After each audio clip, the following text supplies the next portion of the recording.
Jadi kalau kita ke toko beli sepatu 2 pair, kita actually makes the situation worsen.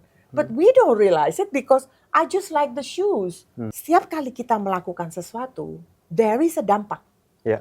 We have to learn to realize the dampaknya itu apaan, karena and then we have to change.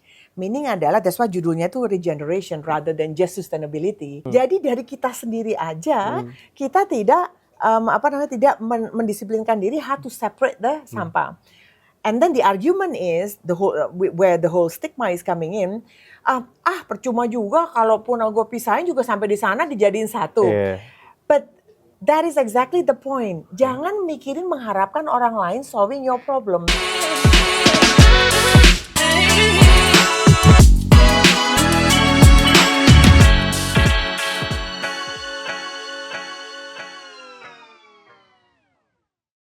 Selamat datang kembali di podcast Agency Ways A to Z bersama aku, Raffi Alif, yang membawa acara ini. Kita hari ini bertamu teman-teman akan ngebahas seluk-beluk agency dari A ke Z seperti judulnya. Kita bertamu ke salah satu agency yang paling ternama di Indonesia. Mungkin udah kelihatan di sini, Bersen Indonesia. Dan kali ini aku kedatangan CEO-nya, CEO of Bersen Indonesia, Ibu Marian Atmerdetin. Welcome to the show. Thank you. Halo marketers. Boleh, tepuk tangannya. Ada penontonnya di sini teman-teman, jadi rame. Jadi kenapa kita bertamu juga? Karena Bersen juga nih teman-teman ada report yang baru banget rilis tahun ini ya. Ibu Mer. Jadi ini report yang penting banget, judulnya Indonesia's Regeneration. Akan banyak ngebahas generasi Indonesia. Aku Gen Z di sini, jadi akan banyak dibahas juga Gen Z. Beberapa isu lain, lingkungan, ekonomi, AI juga akan dibahas, tapi aku mau mulai dengan yang background dulu gitu ya, biar kita tahu konteksnya. Kenapa sih Bersen menerbitkan sebuah report tentang regenerasi, tentang generation gap gitu ya? Oke. Yeah. Thank you udah invite saya ke sini ya. Yeah. Report ini tuh bikinnya 2 tahun. Wow. I know. So it's a long journey. Yeah. But the reason was I think it was 2 years ago gitu ya. Kita kan mendengarkan a lot of conversation ya, apakah itu conversation lewat social media atau sesama colleagues, sama klien juga ya kan ya. Dan tuh conversation itu rancu banget, banyak segala macam ini. And then it gives him an idea gitu. Orang-orang ini they seem to have the same purpose, tetapi karena ngomongnya itu beda-beda, kayak nggak menyatu gitu kan ya. So the team at Bersen Indonesia sama saya kita kumpul and then kita start brainstorming, terus kita mikir why don't we write a book yang merepresentasikan what people are saying in different platforms, different generation different occupations segala macam. So we made a plan dan akhirnya plan itu kita jalankan. Nah kita tuh sempat tuh mengalami ngedengerin juga all those situasi-situasi sosial di Indonesia ya. Itu kita juga ambil, terus kita juga nunggu ya kan ya, sambil ngelihat apa nih, gimana nih, what is people actually thinking of. Terus lama-lama mulai tuh kekumpul. At the same time kita juga punya our own research AI based research tool ya. Jadi kita mau kombinasiin antara what people are saying langsung sama research yang kita tarik dari AI tool kita. Okay. And then after that kita bisa memformulasikan buku ini. So literally kalau ditanyain tujuannya itu apa dan kenapa, we just want people to start thinking sedikit. Jadi because we say a lot of things. Diam dulu sebentar, think, and then listen what other people are saying. Okay. Hanya supaya kalau kita tuh ngedengarkan dan kita kan bisa ngelihat ini connectionnya sama pemikiran kita tuh cocok nggak sih? If we are just busy talking, kita tidak mendengarkan sisi lain, it's very hard to tell apakah orang lain itu sesuai sama pendapatnya sama kita apa enggak kan. So if you read this book, itu we talk about generational thinking ya. Nggak hanya satu generasi aja, tapi generational thinking di Indonesia. Ternyata banyak loh yang sama. Actually a lot of people are talking about the same thing. It's just that the way mereka ngomongnya, caranya beda-beda, jadi kesannya beda. And the gap is getting wider and wider. certain generation ngomongnya gimana, certain generation padahal they actually talking the same thing, but they are not connecting, lama-lama gapnya kegedean. Nah, kalau kita juga tidak a little bit wiser and smarter, nanti terciptalah segregation. Certain generation hanya mau hangout dengan certain generation. Mikir ke depannya pun hanya dengan sekelompok orang yang mereka bisa relate. Padahal Indonesia with the kind of population yang kita punya ya, itu kan gede banget ya. So we can't continue keep having conversation tanpa mikirin bahwa sebenarnya everybody juga sempat mikirin hal yang sama. We just don't say it in the same way. Ya, berarti concernnya adalah everyone's like living in their own living bubble. in their own bubble, exactly. Benar. Kalau social media echo chambers biasanya gitu kan. Yes. Nah itu concern juga. Nah salah satu topik yang pertama langsung ada di depan di daftar isi di depan tuh langsung environmental challenges. Yes, that's right. Concern yang sangat relevan terutama sekarang. Dan sehari-hari juga makin lama makin relate, Jakarta makin panas kan. Apa temuan Bersen soal environmental challenges ini? Apakah emang orang semakin aware atau orang sebenarnya masih nggak terlalu peduli? Sebenarnya is in between. Bukannya mereka tuh nggak peduli, tapi mereka tidak biasa berpikir sejauh when we do things. Itu sebenarnya impactful towards environment. Cuman kan kita terbiasa dengan pembicaraan, itu kan tugasnya pemerintah. Seharusnya kita sebagai rakyat, kita berhak dong hidup yang sehat, right? Makanan cukup, udara segar. Tapi mereka tidak merubah behaviornya, and that contributes to even a worsen condition gitu. So sometimes, that's the thing. Karena kita the way kita ekspresiin hal-hal yang hanya relate to kita tidak terbiasa berpikir when we do things itu impacted a bigger damage ya atau situationnya. I'll give you an example. Siapa di sini yang nggak suka sepatu? Sepatu olahraga ya, exactly ya. Kan if you and you can research on yourself. Ini nggak perlu it doesn't take a long time or a deeper research. Dalam 1 bulan, satu manusia di Indonesia itu beli berapa pair of shoes. Dengan berapa pair of shoes itu, berapa karbon yang actually terbakar gara-gara itu. Jadi kalau kita ke toko beli sepatu 2 pair, kita actually makes the situation worsen. But we don't realize it because I just like the shoes. I just want to wear new shoes. Tapi nggak mikirin bahwa excessive pembelian and all that, it actually created a more damage of the environment. Nah, kesadaran ini itu menurut kita tuh lumayan kurang karena kita melihatnya terlalu kan itu tugasnya pemerintah. Global warming kalau udaranya jelek atau lebih panas seharusnya begini, we hear that a lot in social media. And that was actually one of the reasons kenapa kita nulis, karena orang kept saying seharusnya pemerintah gini, kenapa pemerintah nggak gini? Tetapi kita sendiri as a person, bukan as a company, bukan as a corporation, as a person, as a human being, seorang ibu, seorang anak, seorang bapak, all of us individuals here, setiap kali kita melakukan sesuatu, there is a dampak. We have to learn to realize the dampaknya itu apaan, karena and then we have to change. Meaning adalah that's why judulnya itu regeneration rather than just sustainability. Karena intinya itu adalah kita harus merubah dari behavior kita, mempersiapkan the next generation how to behave. Terus yang sudah tua-tua, apakah mereka masih bisa berubah behaviornya untuk menyelamatkan the bigger picture of the world atau Indonesia ya istilahnya, dunia dari sisi sustainability segala macam. So itu adalah satu fakta yang kita the findings lah ya from the book. The other thing is adalah waktu kita research mencari sebenarnya menurut average Indonesian when we talk about sustainability itu tuh apa sih? Mereka tuh sangat simple. Boro-boro ngepikinin mengenai global warming. Aku cuman pengen airnya bersih terus, ya kan? Makanan cukup, ya kan? Terus rumahku bersih, terus punya toilet yang rapi. That is simple basic needs of any human being, right? Cuman the fact kalau Indonesians atau average orang Indonesia yang masih berpikiran seperti itu, berarti kan kebutuhan mereka yang itu belum terpenuhi. Ya, sepakat. Gimana caranya mau mikirin global warming, ngikutin agenda-agenda yang diterapkan oleh whatever itu UN dan yang lain-lainnya, kalau basic needs-nya mereka aja belum terpenuhi.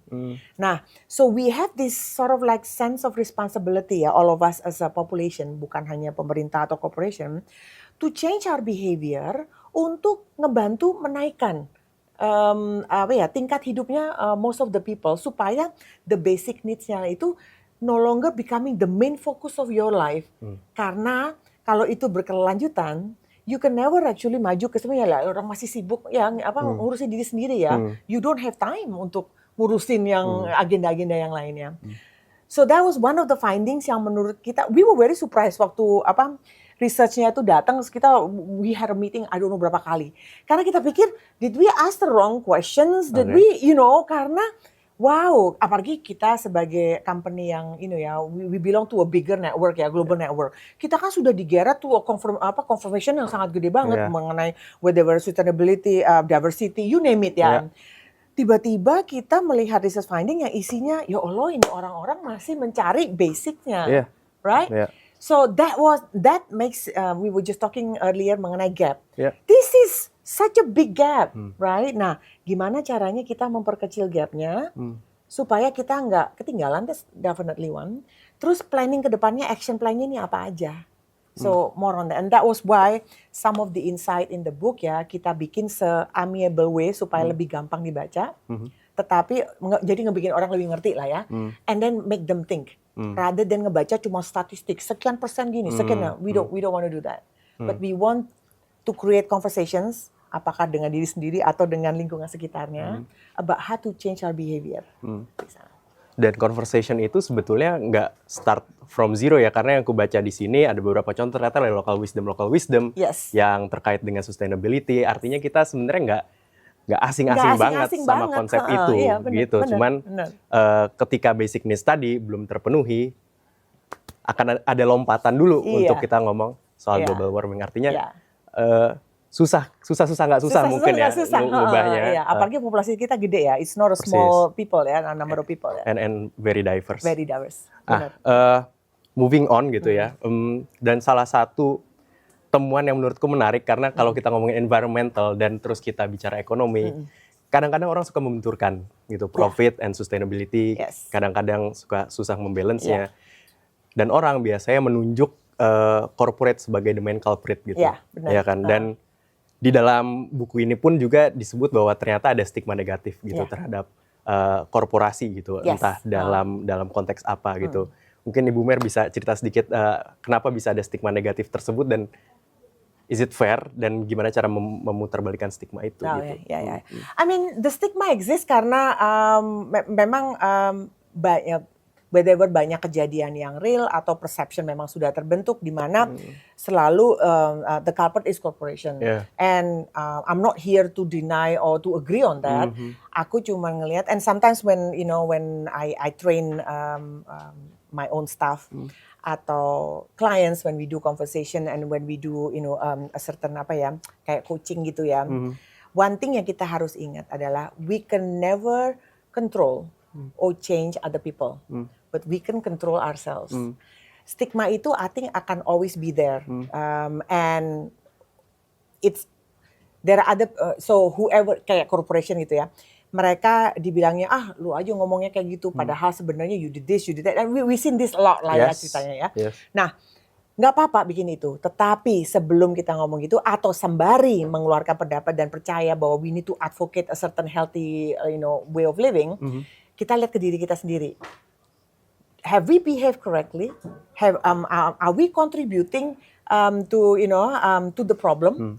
Karena kita bisa kontrol kita sendiri. Kalau kita mau berubah, kita berubah aja gitu loh. Cuman kalau kita nggak mau berubah, you can talk and make kinds of criticism ke semuanya juga, it doesn't give an impact because you are not changing yourself. I'll give you the simplest ini example.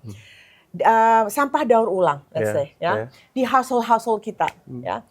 Itu yang namanya kita sudah tahu daur ulang it's good, right? And semuanya beradvokasi mengenai itu. Negara-negara lain udah lumayan keren karena udah ada law-nya. Basically, if you don't daur ulang the correct way, you're gonna get fined. Indonesia memang belum sampai situ. Tetapi belum sampai situnya tuh, I feel kok ini kita nggak jalan-jalan ya. Sesimpel kalaupun disediakan, tukang sampah yang tiap pagi datang keliling tukang sampahnya itu kan tidak diajarin misahinya nanti ya di tempat timbang. Cuman yang punya rumah plastik-plastiknya kan gabung, yang antara basah dan yang kering dan botol dan kertas segala macam ya. Jadi dari kita sendiri aja kita tidak tidak mendisiplinkan diri how to separate the sampah. And then the argument is where the whole stigma is coming in. Percuma juga kalaupun gue pisahin juga sampai di sana dijadiin satu. Yeah. But that is exactly the point. Jangan mikirin mengharapkan orang lain solving your problem atau you criticize them and you're not doing anything about it. Yang penting you change your behavior, learn how to misah-misahin. Setelah itu lepas dari your hands. It's up to them. It's no longer, but your behavior have changed, ya kan? Nah, gitu aja susah. So the stigma happens karena there is a habit of, the story of David and Goliath kan, ya kan? Jadi memang we as humans, we always want to fight for the bigger cause the good cause which is amiable. Cuman sometimes kita tidak melihat bahwa before we attack the bigger corporation, can we look at our own way of behavior, because that would actually help you to become a better person. So stigma will never go away. Obrolan yang menarik, tapi kayaknya kurang afdol kalau kita udah bertamu ke Bersen sambil ngobrol-ngobrol kita lihat-lihat kantor Bersen kayak apa, kayaknya modern sekali, bagus banget. Kita jalan-jalan dulu. Boleh. Oke. Boleh. Oke. Kita itu kantornya itu dari ujung sana sampai ujung sana. Terus di lantai atas juga ada lagi. 2 lantai full berarti ya? No, di lantai nggak full. Yang di atas nggak full. Yang di sini, di sini setengah, ya. Di sini setengah, di atas 1/4. Ya, nah kita sampai sini nih stop dari ujung sana sampai ujung sini stop. Iya. Oke. Ya, itu jadi nembus ini ya sana. Terus nanti I'm gonna take you ke our common area. Dan kita kita di sini mau makan kayak mau main-main kayak. Kalau sore tiba-tiba menjadi either table tennis or billiard. Yep. Or playing pool. So ini. If you want to look for like pool ini game of pool. Terus level ini Sparrow WPP ya. Level ini tuh temanya tuh air. That's why everything you see is blue. Ini like putaran air, ya. And again blue. Karena kita temanya di floor ini adalah ini water. Jadi kita pakai ini earthy, very cozy. Very cozy. Ini banyak anak-anak juga lagi ini kerja. So maybe if you want we can sit over there kalau mau ngelanjutin obrolan kita. Yeah, sure. Ya.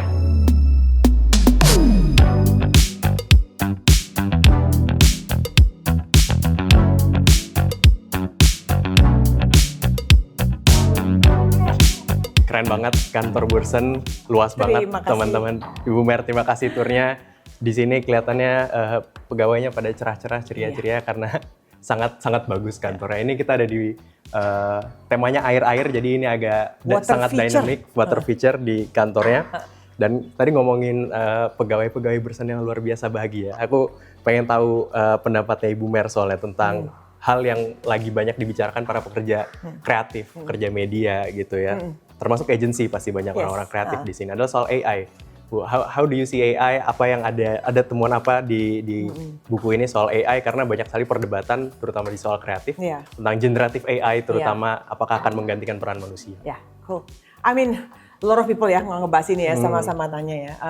Kalau dari sisi kita sih ya, obviously hal baru itu selalu menakutkan orang, and which we totally get that ya. Kita juga awal-awal juga sangat hati-hati lah ya, makin banget. Tapi sebenarnya setelah sampai ke sini, setelah kita juga memakai AI in every aspect of our work ya, terutama research and all that, kita realize sebenarnya itu functionnya AI itu untuk elevating us rather than replacing us. I think it's very important for people to antara belief ya, that you should believe and you should aim as well untuk memakai AI karena bukan masalah menggantikan tapi masalah elevasi. Oke. Meaning adalah you can do your job better dengan adanya AI. Now there are still limitations obviously karena I don't think AI akan pernah bisa mengganti the emotional touch of The warmth. the warmth itu dan the feeling obviously and also intuition. Yes. I don't think it's something yang AI sekarang ini bisa lakukan lah ya. So kalau dari sisi tim, to be honest, tim malah senang. Karena itu ngebantu kerjaannya mereka yang bisa dikerjakan oleh AI. Mereka bisa menggunakan waktunya untuk hal lain. Apakah itu untuk belajar hal yang bisa meningkatkan kesenioritasnya mereka, atau mau digunakan sesimpel as pulang lebih awal, bisa lebih enjoy coffee dan lunch lebih lama, right? Because AI-nya itu ngebantu. Dan kalau dulu mengerjakan sesuatu butuh berhari-hari, sekarang bisa lebih cepat, mereka menggunakan waktunya untuk lebih strategis. Because they are now can have time untuk learn something to get them to the next step. Nah, so that's why I think tim kita itu lebih senangnya di situ. At the same time, karena kita juga living in a world where quality of life itu udah harus emas. Kita udah nggak bisa lagi kayak dulu-dulu lagi, and we don't want to karena I think everybody deserves ya a good balance of life ya. It allows them untuk ngebikin better planning di luar kantor karena waktunya nggak selalu habis buat ini. So I don't see AI as a 100% threat yang akan menggantikan but I do see opportunity about elevating. Dan ngebikin kita untuk learning a better time management and balance quality of life. Dan satu hal dari buku ini yang paling menarik dan di bold di daftar isinya dan rasa-rasanya juga cocok untuk sebagai closing point juga Ibu Mer adalah gotong royong. Can you tell me about that? Well, the thing is sebenarnya waktu kita mulai doing the research-nya itu we didn't even talk about gotong royong kan ya, karena again it's a term that most Indonesians actually we live with gotong royong lah ya. Tapi begitu all the research comes in dan kita ngelihat, dan kita kan berdasarkan age juga ya, kita ngelihat mulai dari Gen Z and the Millennium, terus Gen X, Boomer and all that. They were talking about several things yang sama. Di situ kita ngerti ini sebenarnya gotong royong in a different caliber. What I meant by gotong royong with a different caliber itu adalah kalau umpamanya each of this generation bekerja sama untuk creating a better world di Indonesia, that would actually be the recipe and formula of taking Indonesia to the next step. Jadi kita harus sama-sama saling belajar menerima keperbedaan, because perbedaannya itu the way we communicate, tetapi thinking dan harapannya ternyata banyak yang sama. Like one of the insights yang ada di buku ini tuh adalah ternyata semua generation itu percaya bahwa milenial yang paling tepat menjadi leadership in this country. All generation including millennium. Itu aja menurut aku udah lumayan mind blowing. That means each generation itu tidak merasa gue yang paling cocok. Gue yang paling enggak. They all believe one generation is actually that is gotong royong on a very different level. Oke, luar biasa. Closing yang sangat cocok. Thank you Ibu Mer. Thank you sudah banget. mau diajak ngobrol-ngobrol. Terima kasih udah diterima di kantornya di Bersen. Terima kasih juga for helping us, mensosialisasikan bukunya, and appreciate everything that you done so far. Dan semoga para marketeers juga enjoy reading the book. Anytime. Silakan diakses bukunya teman-teman, dan kita ketemu lagi di Agency Ways A to Z edisi selanjutnya. Ciao. Bye.